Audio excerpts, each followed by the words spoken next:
Hello, my loves. Welcome back to another video here on Starseed Academy. My name is Jenny. I'm so happy to have you back for another video. So today I wanted to do a video all about Andromeda in honor of my Weaver of Light healing course that is opening April 23rd because it was very based on an Andromedan method and was inspired by my Andromedan healer guide. And so, whom I call Lily. And so, a little bit of like a behind the scenes story. Originally, that course was called Andromedan Weaver of Light. But then I realized that it really wanted to be multidimensional, where we were also working with like Pleiadians and Lyrans. So, and archangels, which was always the plan. So it's now Andromedans, Pleiadians, Lyrans, archangels. So then I thought, well, we'll just call it Starseed Weaver of Light because we're including all of these different galactic beings. Now, if you've never seen an Andromedan, I will try to pop one up on the screen for you here of my best rendering of that. They are so beautiful. They are female and male and can have children. They are extremely tall, think 9 or 10 feet tall. They're this very, very pale purple kind of lilac color, have heart-shaped faces where it's like a pointed chin and then it goes up into a larger head with these big, dark almond-shaped eyes. The body is very lean, so very thin neck, really long, lanky kind of arms.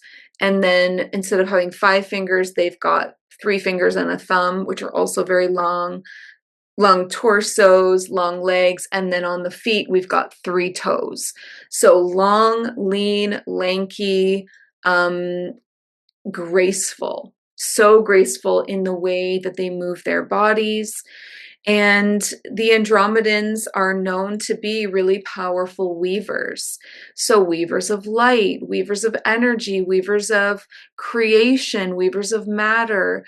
So then that makes them extremely good at things like energy healing, energy work, but also timeline work. So they have these chakras in each tips of their fingers, chakras in their palms, chakras going all the way up the arm across to connect into the heart chakra, and then across the other arm in the same. So they've got this power center going across.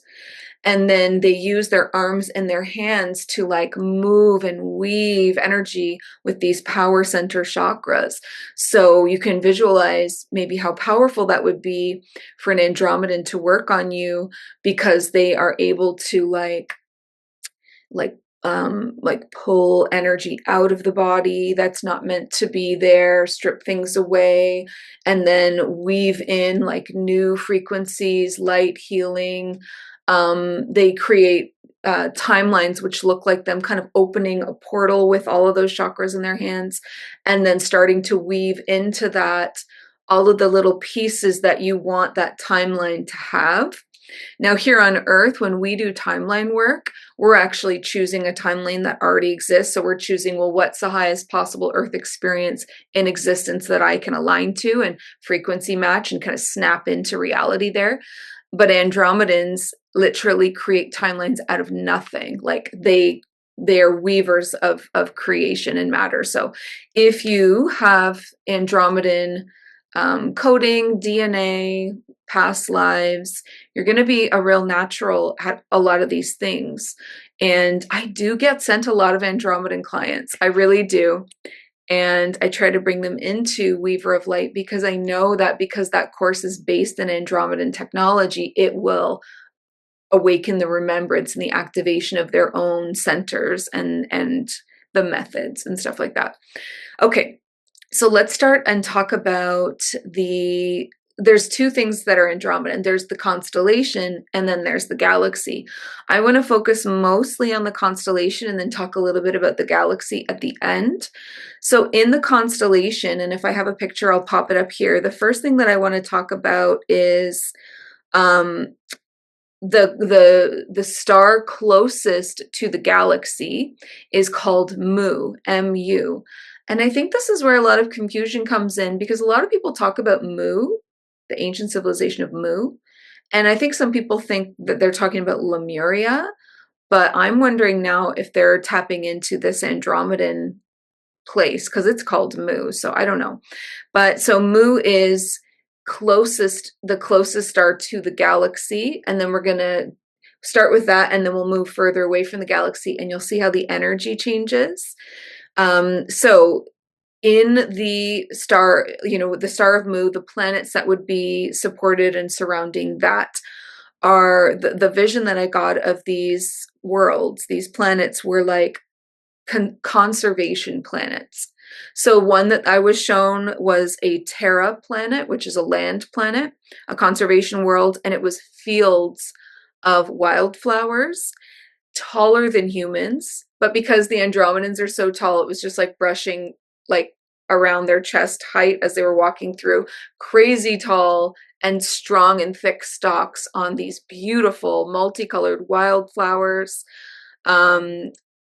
After we walked through the wildflower fields, there was this like really nice little pond, or like maybe a mini lake. So they had water. This planet was like untouched. It was a conservation planet, and it had this big outlook tower where you could go up and like look down over the planet.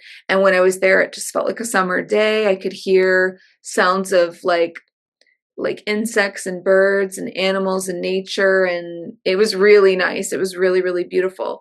And then the other conservation world was what they called Ivana world, which was an ocean style world, what we would call it. So Terra was land and Vana meant ocean. And so then it's all like water worlds, right? And I think like a lot of people download information about water worlds of Mu. This is Andromedan, right? So it's just crazy. So obviously we know what ocean, I think I've done probably videos on what ocean worlds are. There's ocean worlds in Orion and in Andromeda and in Sirius.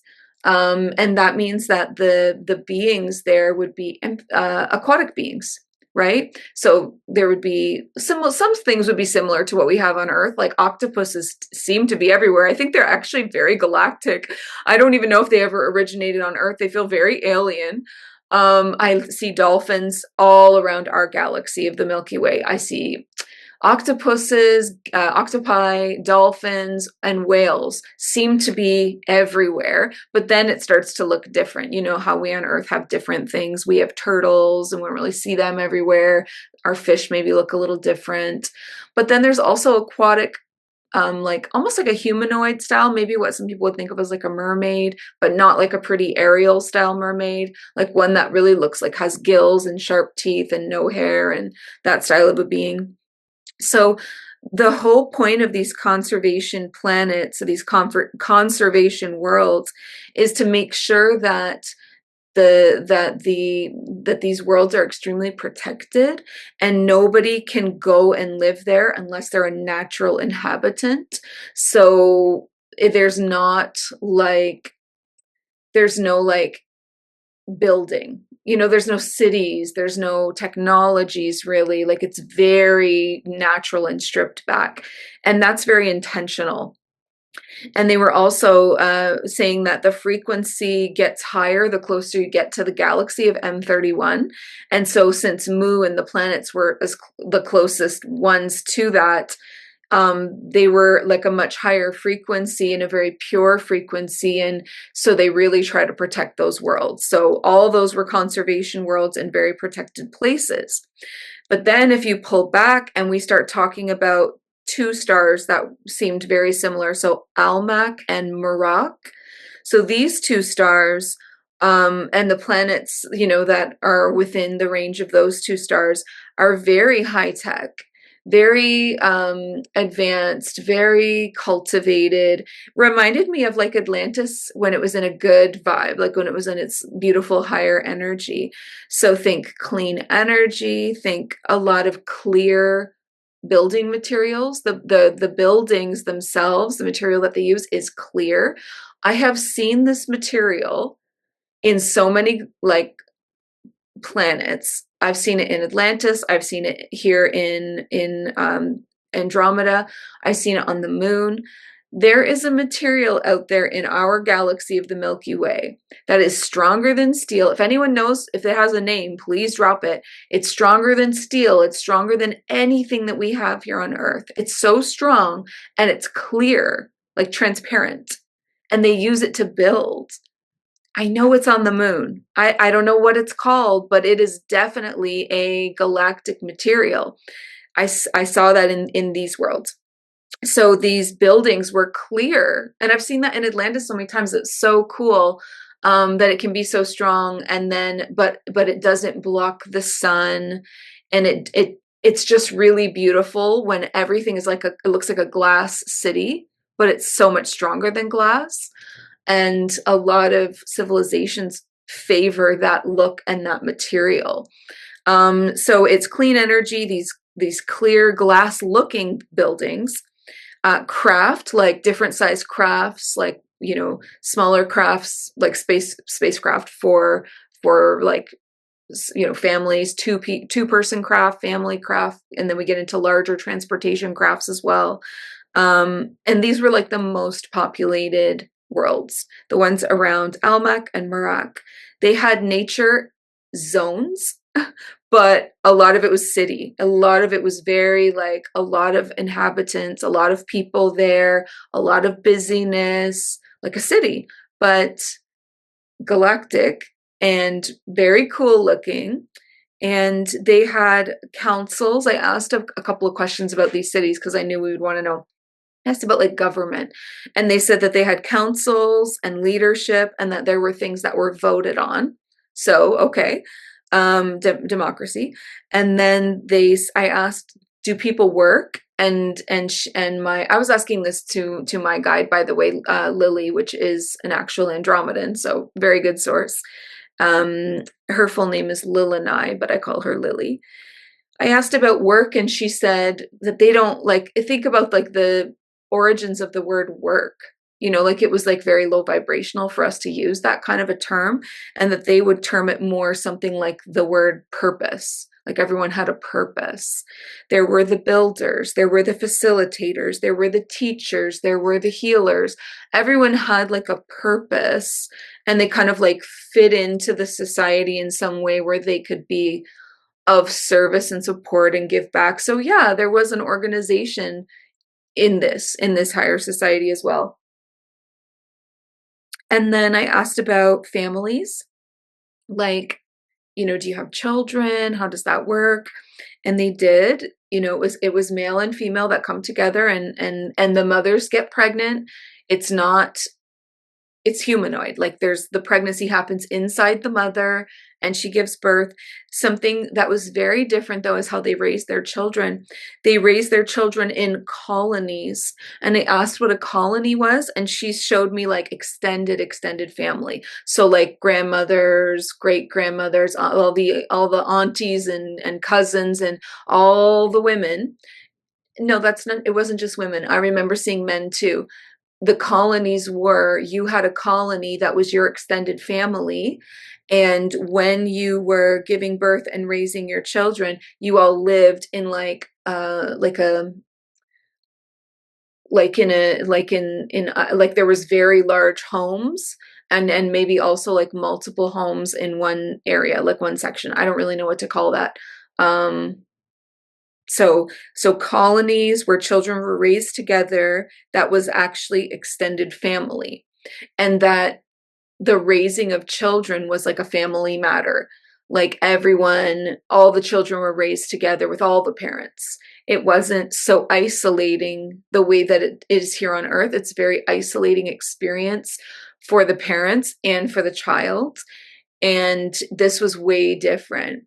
And it kind of feels like maybe that's the way it used to be on Earth. Maybe not to that extent, but maybe like when it was like, I don't know, tribal civilization or ancient civilizations, maybe it was more like that. But it felt so beautiful. I saw these, like, it was very Grecian, like a very Grecian style, like columns in a home with these like white, like curtains blowing, and these beautiful Andromedan beings were wearing these like white, like Grecian style, like robes or dresses. and like walking with the breeze and the sun, and there was children all around, and everyone was together and laughing and smiling, and everyone had a purpose within that compound of their colony. Yeah, it was really beautiful. I think that there's a lot that we could do better on when it comes to like staying together as family and supporting each other more, especially when it comes to child rearing. So that was nice to see. I asked what they ate, and she was showing me minerals. Like literally, like I did see, other than minerals, the only other thing I saw was fruit, and she was showing me like this big bumpy fruit that they would break and they were handing around, and then the other thing was in a like a earthenware or some kind of a stone bowl, and it was like minerals, which kind of just look like maybe oatmeal or something, or I don't know, something like that. And that was really what there was no meat. They were not eating like other animals or anything like that. They were eating this, I don't know what else to say, minerals. Okay. And then I asked about technology. I was like, well, what do you have for technology? Like, and I was kind of like sending her visuals of what we have. And I kind of sent her this visual of like what a TV is. And she said, oh, live picture. We have live picture. And it's this crystalline, like all of their technology is made out of crystals. Okay.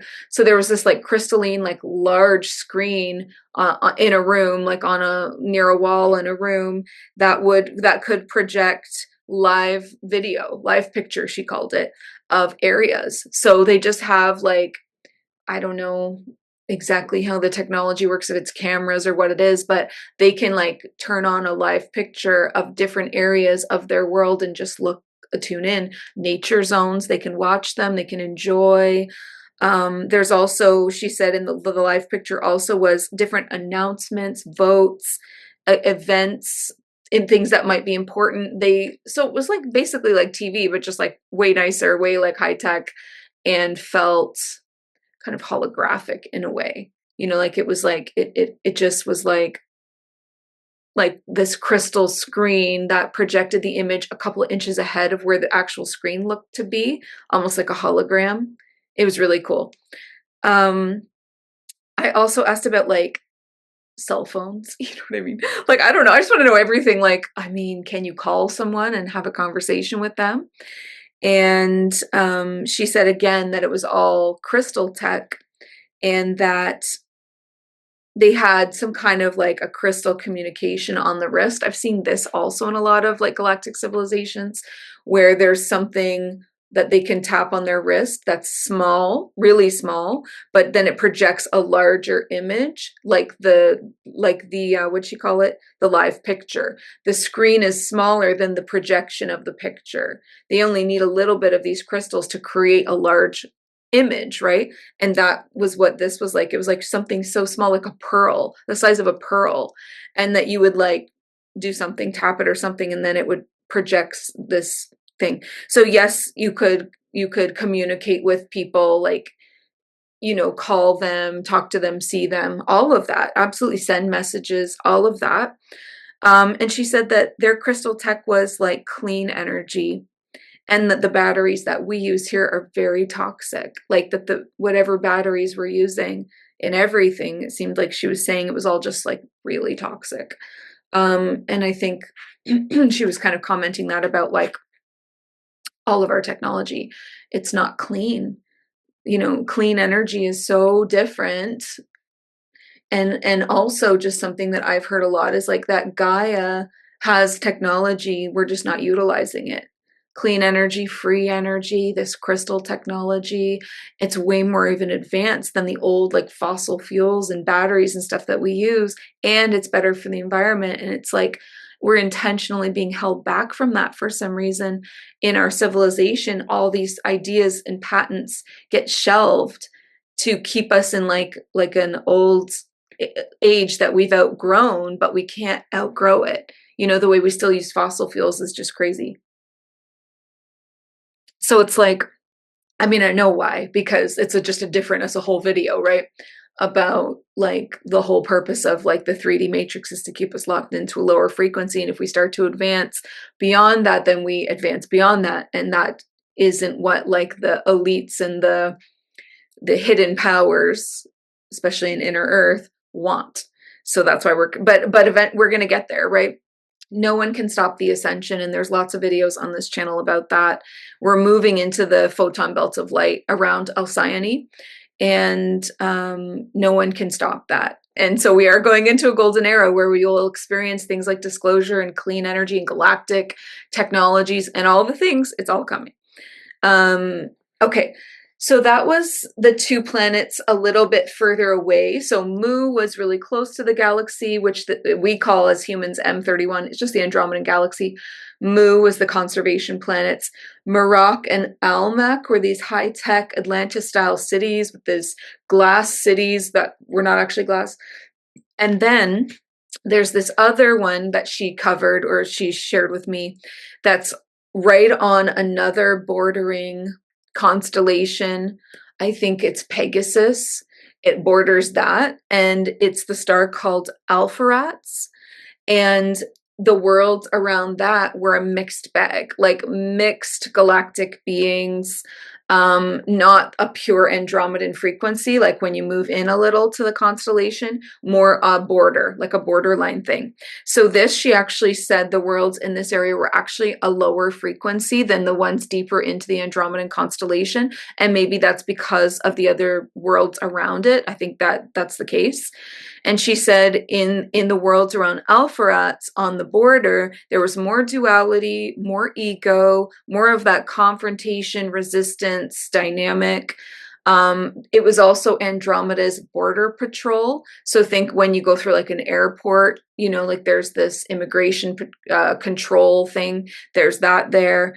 It's extremely busy, like overrun a lot of the time in the worlds around there. So she was showing me like galactic versions of like hotels, airports, but really turn it into galactic things, like, because airports actually means like craft landing, and hotels, well, actually that is pretty similar. And then food places, so like, yeah, like restaurants and taverns and stuff, but very Star Wars-y, like a very Star Wars-y vibe, like the canteen in Star Wars, all that vibes, which reminds me a lot of Orion. Orion is very much like that same, not in Orion's belt so much, but like just outside of that, it's that mixed bag of when all these from different worlds, there's certain planets where there's a lot of mixing together of that, and that's when you get into a lot of that like confrontational, a little bit more dangerous of a place to be. You wouldn't want to really go on holiday there, kind of thing. Okay, so then I asked about the actual galaxy itself, the Andromedan galaxy, which we call M31. Here's where this gets really obscure. So I'm just going to share exactly what she said. I'll listen in and see if she wants to share anything more while we're talking, but it's pretty obscure and kind of hard to understand. First of all, my first question was, are there dimensions? And she said, yes, there are dimensions like what we have, ones that go up and down, different frequencies, different dimensions in this galaxy. Because the Milky Way galaxy, I'm very familiar with the dimensions here and what I can expect in each one for like what kind of being I'm gonna like run into, kind of thing. So she said, yeah, there is dimensions there, but obviously they're different because it's a completely different galaxy. She says it was even hard for her to kind of put into words, and this is not where she's from. She's from the constellation of Andromeda, the Andromedan galaxy. She said, understand that the Milky Way galaxy is mostly carbon beings. We're carbon beings, which makes us more of like a physical style being, and that the ones in the Andromedan galaxy were more sulfur and nitrogen beings, which made them more of a vaporous being. And I really can't see anything in my third eye when I say that. I can't really picture what that would look like or mean, and I tried to. And I'm like, okay, like show me what a being would look like there. And she's like, well, what dimension, what world? Like, look how much variation there could be. And she said, okay, well, something that you would find interesting is there's a lot of interconnected beings. So I saw this like gelatinous like being that was like long and bumpy. And it was like many beings that were all interconnected. living together. I don't know. I don't know why. I don't know why that's what I saw. It's like a gelatinous, caterpillar of like, oh, I don't know. I just got like a weird, I think there's a horror film of like humans. Never mind.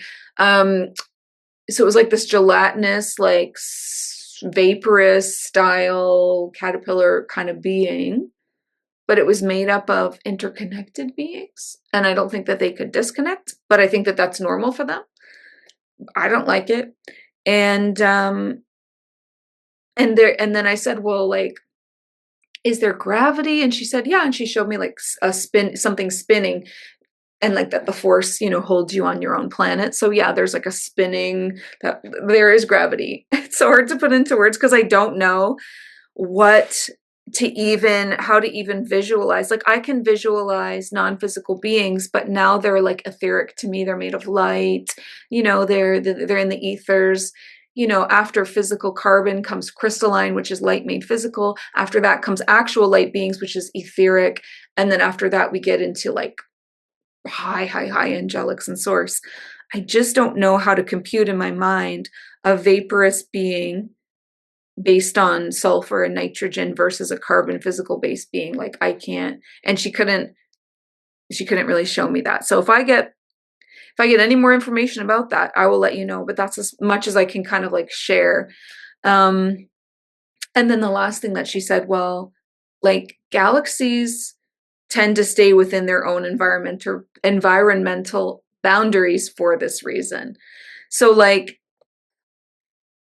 understand that 99.9% of my interactions as a galactic channeler, as a multidimensional worker, are still within our galaxy, are still within the Milky Way, right? And that the dimensions that we understand are based on our Milky Way. Even when we're talking about angelic dimensions, it's still here in our own galaxy. The Galactic Federation of Light assigned to the Milky Way, right? Galactic, not intergalactic, right? So Galactic Federation of Light, they have one galaxy. So all the dimensions that I know, all the beings that I know, which I mean, there's so much, you don't even need to go outside your own galaxy. You could just continue exploring world after world, planet after planet, starseed species after starseed species, and never be at the end of what's here. But yeah, there's other galaxies and they have different like makeup and different worlds, different rules, different dimensions. And then on top of that, there's other universes with their other galaxies. It's just so big and so crazy, right? But yeah, so she said, beings tend to stick within their own galactic galaxy borders because of the environmental border. Like, well, you can't just, take a gelatinous interconnected sulfurous being into a carbon-based environment. Like that doesn't compute. So yeah, anyway, I really wanted to cover Andromeda and Andromedan beings because the Weaver of Light program opens April 23rd. This is so far beyond what energy healing is understood to be.